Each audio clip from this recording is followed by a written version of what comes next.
আসসালামু আলাইকুম। আশা করি সবাই ভালো আছেন। আমরা আজকে এদের সামনে থাকা মোটরটি নিয়ে আলোচনা করব। মোটরটি আসলে এটা হলো সিঙ্গেল ফেজ মোটর। এটা 2 ক্যাপাসিটরের মোটর। তো এখানে যেমন একটা ক্যাপাসিটর, এখানে একটা ক্যাপাসিটর, 2 ক্যাপাসিটরের মোটর।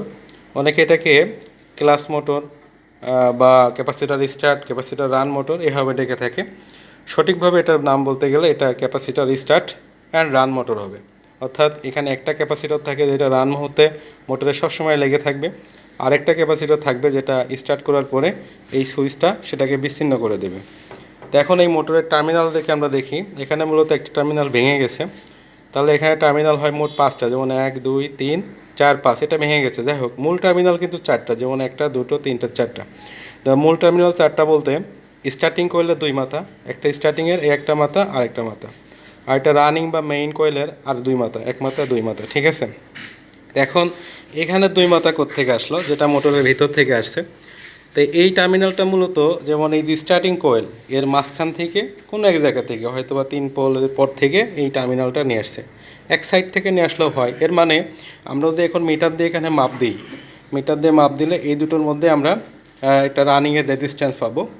আর দাও মাপটা দাও। আর এই দুটোর মধ্যে মাপ দিলে আমরা পার্ট পাবো না। আমরা মিটার দিয়েও দেখাচ্ছি, তখন আমাদের এটা শর্ট করতে হবে। আমরা এই মুহূর্তে আমরা সুইচের কথাটা বলি। এই সুইচটা হলো নাম হলো সেন্ট্রিফিউগাল সুইচ, অনেকে এটা ক্লাস সুইচ বলে। সুইচের এখানে স্প্রিং অংশ আছে, যেমন আমি এখানে চাপ দিলাম, এটা সোজা হয়ে গেল।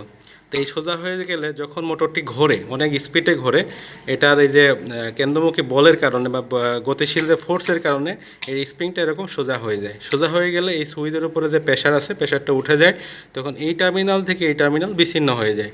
তাহলে এই সুইচের সাথেই একটা এখান থেকে নিয়ে একটা ক্যাপাসিটর এই লাইনের সাথে সিরিজ করা থাকে, সেই ক্যাপাসিটরটাকে ডিসকানেক্ট করে দেয়। এখন কথা হলো কেন ডিসকানেক্ট করা লাগে। বিষয়টা হলো যে এই মোটরগুলো যেখানে লাগানো থাকে সেখানে দেখা যাচ্ছে বেল্টের সাথে লাগানো থাকে, যেমন পুলি লাগানো আছে, বা অধিক লোডে চলে। সেই ক্ষেত্রে মোটরটা স্টার্ট হতে গেলে মানে স্টার্টিং টর্কটা বেশি দরকার হয়। সেই স্টার্টিং টর্কটা উচ্চমানের ক্যাপাসিটর বা বেশি মাইক্রোফ্যাটযুক্ত ক্যাপাসিটর ব্যবহার করা হয়। কিন্তু এই বেশি মাইক্রোফ্যাটযুক্ত ক্যাপাসিটর ব্যবহার করলে মোটরে কারেন্ট বেশি নেয়, এটা বেশি সময় মোটরের সাথে লেগে থাকলে মোটরটা পুড়ে যেতে পারে। সেই জন্য স্টার্ট করার পরেই ক্যাপাসিটরকে বিচ্ছিন্ন করার জন্য এই সুইচটি ব্যবহার করা হয়। তাহলে এই সুইচের কাজ হলো ক্যাপাসিটর উচ্চ মানে স্টার্টিং ক্যাপাসিটরকে বিচ্ছিন্ন করে দেওয়া। আর যদি রান ক্যাপাসিটর ব্যবহার করি সেটা এর সাথে সবসময় থাকবে, ঠিক আছে। তো মূলত মোটরের গতি 70% আসলে এই সুইচটা অটোমেটিক অন হয়ে মানে এরকম সোজা হয়ে স্টার্টিং ক্যাপাসিটরকে বিচ্ছিন্ন করে দেয়।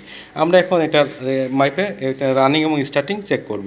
তো দেখেন যে আমাদের মিটারটা আমরা ওহমের রাখছি, এটা অটোমিটার, যেটা সরাসরি পার্ট দিচ্ছে। যেমন এখন আমরা দেখতে পাচ্ছি যে এটা একটু লুজ কানেকশন হওয়ার কারণে এরকম হয় আর কি, একটু সতর্ক করে ধরলে সঠিক আসবে।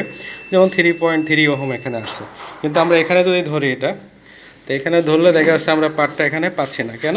কারণ আমাদের এই টার্মিনাল দুটো খোলা আছে। এখন যদি আমরা এই 2 টার্মিনাল একত্রে করে দিই তাহলে আমরা এখানে পার্টটা পাবো। তো দেখেন যে এই দুটো এক করে দেওয়ার পরে আমরা এখানে এই যে 7 6, তো অর্থাৎ 5 সামথিং, তা যেটা রেজিস্ট্যান্স বেশি থাকে সেটা হলো স্টার্টিং কয়েল, আর যেটা রেজিস্ট্যান্স কম থাকে, তো এই দুটো রেজিস্ট্যান্স দেখতে পাচ্ছেন প্রায় 5.5 ওহম, আর এই দুটোই ছিল আরও একটু কম, 3 3.5 ছিল। অর্থাৎ এটা হলো রানিং, এটা হলো স্টার্টিং।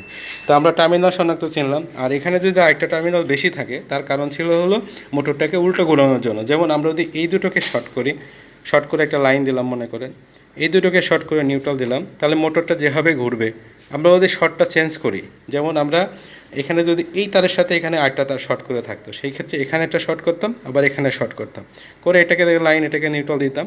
অর্থাৎ এই শর্টটা কিন্তু এখান থেকে দিয়ে এখানে দিতাম, সেই ক্ষেত্রে আমাদের মোটরটা তার বিপরীত ঘুরতো। আশা করি বুঝতে পারছেন, আমরা বোঝানোর চেষ্টা করলাম। তো সবাইকে ভিডিও দেখার জন্য ধন্যবাদ।